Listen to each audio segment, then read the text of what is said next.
Oke, selamat pagi semuanya. Kembali lagi di kelas agama, khusus untuk kelas 8. Selamat pagi.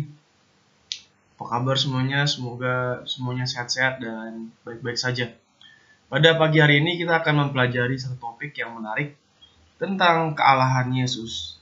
Sebelum kita mulai, mari kita berdoa. Bapa di surga, Bapa yang baik, saat ini kami akan mempelajari firman-Mu. Kiranya Tuhan, Kau memberikan kami kekuatan dan pengertian, supaya kami boleh mengerti akan kehendak-Mu dan kami boleh bertumbuh di dalam iman. Tolong berkati juga murid-murid yang sementara menyaksikan video ini. Kiranya Tuhan memberikan penerangan melalui kuasa Roh Kudus-Mu. Dalam nama Tuhan Yesus, kami telah berdoa. Amin.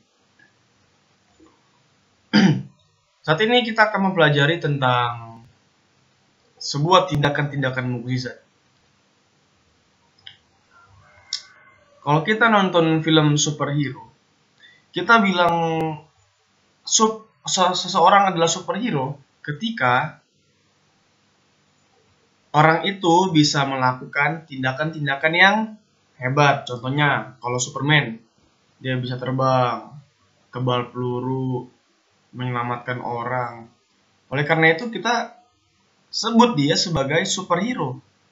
Tetapi ada seseorang yang lebih hebat daripada superhero yang kita tonton di film-film. Namanya Yesus. Yesus adalah Allah. Tetapi kita akan mempelajari tindakan-tindakan Yesus yang membuktikan bahwa dia adalah Allah. Tindakan-tindakan Yesus yang membuktikan dia adalah Allah. Atau tindakan keilahian atau kealahan Yesus di bumi. Melalui tindakan-tindakan ini, melalui peristiwa-peristiwa ini, kita bisa mengatakan bahwa Yesus adalah Tuhan dan layak untuk disembah. Karena tidak ada manusia yang di bumi ini yang sanggup melakukan seperti apa yang Yesus pernah lakukan untuk manusia. Mari kita lihat tindakan apa saja yang dilakukan oleh Yesus. Yang pertama, dalam Matius 8 ayat 23 sampai 27. Yesus meredahkan angin ribut. Yesus meredahkan angin ribut.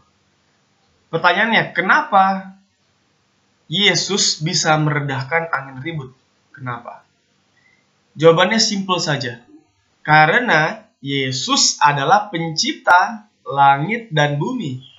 Oleh karena itu, semua ciptaan Yesus termasuk lautan, danau, dan angin harus tunduk kepada Yesus karena Yesus yang menciptakannya.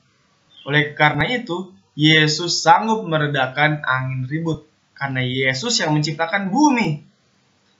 Dari peristiwa ini kita bisa menyimpulkan bahwa Yesus bertindak sebagai Allah, Sang Pencipta.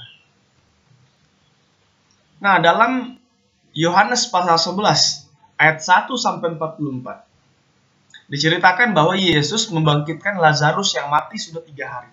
Sudah berhari-hari dia mati. Kenapa Yesus bisa membangkitkan Lazarus? Jawabannya sederhana juga. Ini disebabkan oleh karena Yesus adalah pencipta manusia dan Yesus adalah kehidupan itu sendiri. Dan Yesus sanggup memberikan kehidupan kepada siapa saja. Dan akhirnya Yesus Kristus, Tuhan kita, sanggup membangkitkan orang-orang yang sudah mati. Berjalan di atas air. Matius 14 ayat 22 sampai 33. Yesus adalah pencipta segalanya. Dia sanggup melakukan apa saja, termasuk berjalan di atas air. Jadi kita lihat di gambar ini peristiwa Yesus yang menampakkan diri kepada murid-murid yang di dalam kapal ini. Lalu Petrus berjalan, dan Petrus pun sanggup akhirnya berjalan di atas air oleh karena Tuhan Yesus yang memanggilnya. Tapi karena kesombongan dan keraguan-raguan Petrus, akhirnya dia jatuh ke dalam air. Selanjutnya, tindakan apa lagi? Matius pasal 14 ayat 13 sampai 21. Peristiwa di mana Yesus memberi makan 5.000 orang, banyak sekali. Yesus memberi makan 5.000 orang hanya dengan 5 roti dan 2 ekor ikan. Dipecah-pecahkan, dipotong-potong menjadi banyak. Kenapa ini bisa terjadi? Karena Yesus adalah pencipta. Roti yang diperbanyak adalah roti yang diciptakan oleh Yesus dan sanggup memberi makan banyak orang. Dan tidak ada orang yang bisa melakukan ini kecuali Dia adalah Allah dan Allah beserta dengan Dia. Selanjutnya, mengubah air menjadi anggur. Dalam Yohanes 2 ayat 1 sampai 11. Peristiwa ini juga menyatakan kepada kita bahwa Yesus adalah pencipta. Pencipta, dan Dia sanggup menciptakan anggur dari sesuatu yang bukan anggur. Inilah tindakan Yesus yang menyatakan bahwa Dia adalah pencipta, Dia adalah Tuhan, dan Allah bersama-sama dengan Dia. Mengampuni orang yang berdosa. Lukas 7 ayat 48. Tidak ada manusia yang sanggup mengampuni orang yang berdosa. Mengampuni dosa dan menghapuskan dosa. Dalam peristiwa ini kita melihat wanita yang suka berzina, pelacur ini, Maria yang pelacur, bukan Maria ibu Yesus. Dia bertemu dengan Yesus.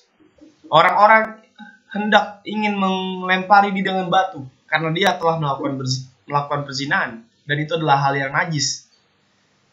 Lalu Yesus berkata, dosamu telah diampuni. Pergilah dan jangan berbuat dosa lagi, Maria.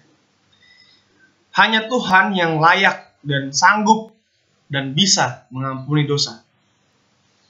Manusia tidak bisa, dan Yesus bisa mengampuni. Oleh karena itu, kita bisa menyebut Yesus sebagai Tuhan. Tindakan selanjutnya adalah tindakan puncak, tindakan yang sangat penting bagi seluruh umat manusia di alam semesta, di dunia ini. Yesus menebus manusia dari dosa. Manusia telah menerima hukuman kematian sebenarnya. Manusia sebenarnya sudah tidak bisa diselamatkan lagi karena telah jatuh di dalam dosa. Tetapi Yesus menebus manusia dengan mati di kayu salib. Harusnya manusia yang mati, tetapi Yesus yang mati pada akhirnya. Tidak ada malaikat di surga, manusia di bumi yang sanggup menebus umat manusia dan menyelamatkan manusia dari hukuman kekal, hukuman kematian dari dosa. Hanya Yesus yang sanggup. Karena apa? Kenapa Yesus sanggup? Karena Yesus adalah Tuhan. Dialah yang sanggup menyelamatkan umatnya. Dia adalah pencipta hukum. Dia adalah pencipta kehidupan. Dan maut, kematian, tidak bisa menang terhadap Yesus. Ada 6 tindakan Yesus yang menyatakan kealahannya yang kita pelajari hari ini. Yang pertama, meredakan angin ribut, membangkitkan orang mati, berjalan di atas air, memberi makan 5.000 orang, mengampuni orang berdosa, dan yang paling penting adalah menebus manusia dari dosa. Sebagai kesimpulannya, kita telah melihat tindakan-tindakan Yesus sebagai Allah. Kesimpulannya adalah, melalui tindakan-tindakannya, Yesus menyatakan kepada seluruh dunia bahwa Dia adalah Tuhan dan satu-satunya juru selamat manusia. Yesus layak menerima pujian dan penyembahan dari manusia. Karena Yesus telah menunjukkan keilahiannya untuk menyelamatkan manusia.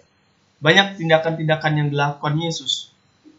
Mukjizat-mukjizatnya itu hanya dilakukan untuk kepentingan manusia. Dan oleh karena itu semua, Yesus layak menjadi juru selamat manusia dan layak menerima pujian dan penyembahan kita semua. Sekian materi pembahasan kita pada